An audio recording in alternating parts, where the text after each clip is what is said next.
Hello दोस्तों। तो दोस्तों, आज जो मैं आप लोगों के लिए कहानी लेकर आया हूँ, वो कहानी बहुत ही ज़्यादा डरावनी है और दिल दहला देने वाली कहानी है। दोस्तों, जी आज ये जो कहानी मैं लेके आया हूँ, वो है शिमला के श्रापित पहाड़। यानी कि शिमला में जो पहाड़ है, वो कुछ पहाड़ बहुत ज़्यादा श्रापित हैं। उन पहाड़ों के ऊपर एक कहानी लेकर आया हूँ। तो चलिए दोस्तों, अपनी कहानी को शुरू करते हैं।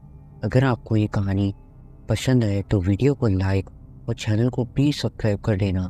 दोस्तों, शुरू करते हैं। ये कहानी उन 4 दोस्तों की है जिसके साथ कुछ ऐसी घटना घटी कि जिससे उनका पूरा जीवन ही बदल गया। आइए जानते हैं कि ऐसा क्या हुआ था उनके साथ। मुंबई शहर की रहने वाली प्रिया शर्मा अपने दोस्तों के साथ रवि, साहिल और विजय के साथ शिमला जाने का प्लान बना रही थी। वो सब शिमला जाने के लिए बस में बैठ गए। कुछ ही देर में प्रिया सो गई। अचानक प्रिया की नींद खुल गई तो उसने देखा कि बस में कोई भी नहीं था। बस का ड्राइवर भी नहीं था। बस अपने आप ही चल रही थी। उनके सारे दोस्तों में भी बस में नहीं थे। यानी कि दोस्तों, उसके जितने भी दोस्त आए थे वो भी बस में नहीं थे। यह सब देखकर डर के मारे प्रिया जोर जोर से चिल्लाने लगी। अचानक उसे लगा कि कोई उसके पीछे खड़ा है। जब उसने पीछे मुड़कर देखा तो वहां एक स्त्री बैठी हुई थी। यानी कि एक औरत बैठी हुई थी। उस स्त्री का चेहरा जला हुआ था। ऐसा लग रहा था कि किसने उसके चेहरे पर एसिड फेंक दिया हो। ऐसा भयंकर चेहरा देखकर प्रिया ने चिल्लाना शुरू कर दिया, बचाओ बचाओ बचाओ। और अचानक प्रिया की नींद उड़ गई।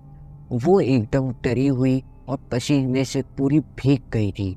पास में बैठे हुए विजय ने पानी की बोतल दी और बोला, शायद तुमने कोई बुरा सपना देखा होगा। थोड़ी ही देर में सब शिमला पहुंच गए और एक होटल पर रात बिताने के लिए रुक गए। दूसरे दिन वो सब साथ में मिलकर होटल के पास वाले पहाड़ पे घूमने जाने का नक्की किया। करीबन आधे घंटे में वो सब पहाड़ की सबसे ऊंची शिखर, ऊंची चोटी पर पहुंच गए। वहीं से नीचे देखने पर घने लीले छम पेड़ पौधे काफी सुंदर दिख रहे थे। अचानक साहिल झोंक गया और बोला, नीचे देखो, कोई खड़ा है, लगता है कोई स्त्री है। विजय और रवि भी देखने लगे लेकिन उन्हें कोई दिखाई नहीं दे रहा था। और बोलूं तो पागल हो गया है क्या, इस घने जंगल में कोई स्त्री कैसे आ सकती है? तुम्हें शायद कोई भ्रम हुआ होगा। उसके बाद वह सब खुली जगह पर चले गए। रात होने वाली थी, इसलिए वह सब ने पहाड़ पर ही रुकने का निर्णय लिया। इसलिए उन सब ने वहां पर ही तंबू लगाया और खाने पीने के लिए सामान बाहर निकाला। प्रिया की बैग तंबू के बाहर थी, इसलिए वह लेने के लिए बाहर गई तो वहां पर उसे किसी की आवाज़ सुनाई दी। प्रिया उस आवाज़ की ओर अपनी नज़र घूम घूम कर जाती तो उन्हें सामने से कोई 3 आदमी आते हुए दिख रहे थे। उनके हाथ में धारदार हथियार थे। देख जब प्रिया ने उनके हाथ में धारदार हथियार देखा तो वो दौड़ के तंबू के अंदर आ गई। उसने अपने दोस्तों से भी यह बात की लेकिन कोई उसकी बातों पर विश्वास नहीं कर रहा था। प्रिया चिल्लाकर बोली, आप सब पागल हो गए हो क्या? कोई भी मेरी बातों पर भरोसा नहीं कर रहा है। चलिए मेरे साथ बाहर, मैं आपको बताती हूँ। वो सभी बाहर आके शिखर की टॉर्च से नीचे देखने लगते हैं। उतने में ही उन सभी को लगता है कोई 3 लोग उनकी ओर बढ़ रहे हैं। यह सब देखकर वो सभी डर जाते हैं और तुरंत ही अपना अपना सामान समेटने लगते हैं और बड़े से पत्थर के पीछे जाके छुप जाते हैं।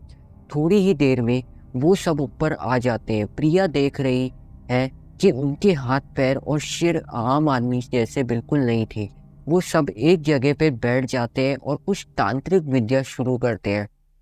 उनमें से एक आदमी अपने हाथों की उंगली को काट देता है लेकिन अंधेरे की वजह से उन्हें कुछ भी ठीक से दिखाई नहीं देता। अचानक उन चारों ने देखा कि एक औरत उन आदमी के बीच में आके लेट जाती है। कोई नहीं जानता कि आखिर वो औरत वहां पे पहुंची कैसे। प्रिया ने कहा, मुझे कुछ समझ में नहीं आ रहा है, आखिर यह सब हो क्या रहा है, मुझे बहुत ही डर लग रहा है। एक के बाद एक वो तीन उस औरत को सूंघने लगे। वहीं पे अचानक उस औरत ने अपनी उंगली उठाई और हमारी तरफ इशारा करने लगी। हम सब डर गए।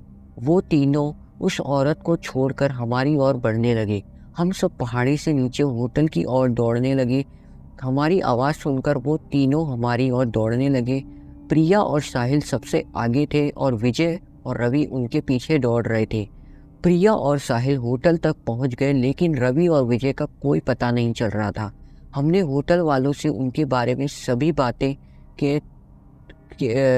बातों को कहा कि उस पहाड़ पे कोई नहीं जाता, वो पहाड़ श्रापित है। होटल वालों ने हमें बताया कि वो पहाड़ श्रापित है, वहाँ पर कोई भी नहीं जाता है। जो भी वहाँ जाता है वो कभी वापस नहीं आता। आपकी किस्मत अच्छी थी कि आप अभी जिंदा है, लेकिन हमारे दोस्त रवि और विजय कभी भी वापस लौट के नहीं आए। हमने उन्हें ढूंढने का बहुत ही कोशिश की, पुलिस के कंप्लेन भी करवाई, लेकिन कोई फ़र्क नहीं पड़ा। दोस्तों, अगर आपको मेरी ये कहानी शिमला के श्रापित पहाड़ पसंद आई हो तो वीडियो को लाइक और चैनल को प्लीज़ सब्सक्राइब कर देना। दोस्तों, आप सब्सक्राइब बहुत कई ज़्यादा कम कर रहे हो, व्यूज़ भी काफ़ी कम आ रहे हैं वीडियोज़ पे, तो दोस्तों प्लीज़ सब्सक्राइब कर देना। तो दोस्तों, इस वीडियो को यहीं तक एंड करते हैं, मिलते हैं नेक्स्ट वीडियो में। बाय बाय दोस्तों।